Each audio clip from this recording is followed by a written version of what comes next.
Ano ang sakramento? Ako po si Kelvin Nelcy Alejandro, Configuration Stage 4 Seminarian ng Immaculate Conception Major Seminary mula sa parokya ng Mahal na Birhen ng Mundok ng Carmelo, Baraswain, City of Malolos, Bulacan, mula sa Diocese ng Malolos. Samahan niyo po kami sa espesyal na edisyon ng Share the Word.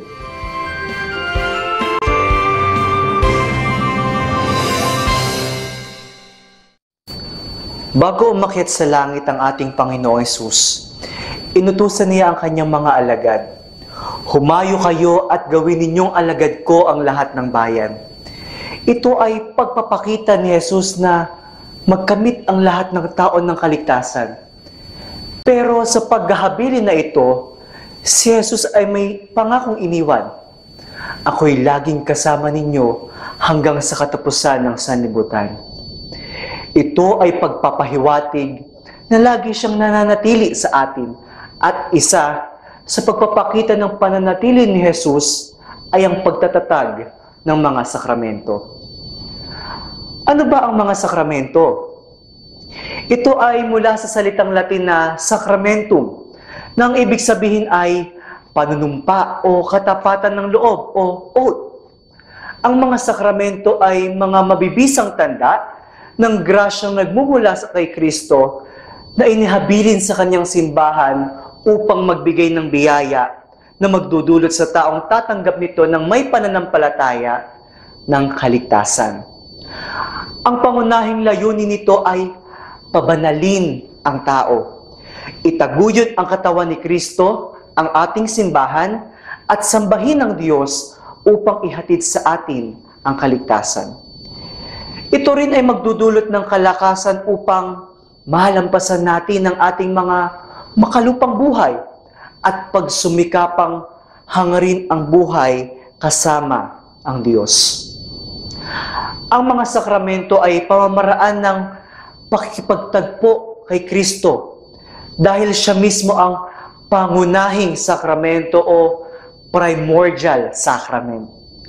Siya ang tanda ng pagmamahal ng Diyos para sa atin. Ang mga ito ay nagdudulot sa atin ng pakikiisa kay Hesus sa kapangyarihan ng Espiritu Santo at ibinibilang tayo bilang kaanib ng kanyang katawan, ang simbahan, na siyang saligang sakramento, ang tanda naman ng pananatili ni Hesus sa atin. Mayroong 7 sakramento ang ating simbahan at ito'y nahati sa 3.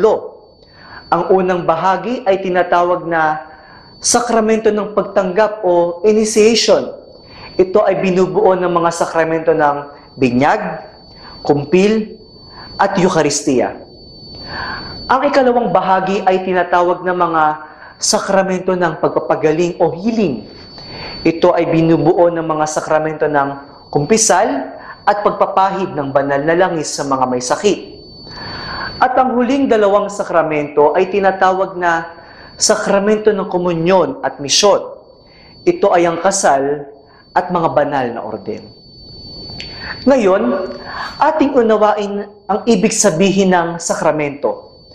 Ang unang kahulugan nito ay nakikitang tanda o mga mabibisang tanda. Ano ba ang ibig sabihin nito?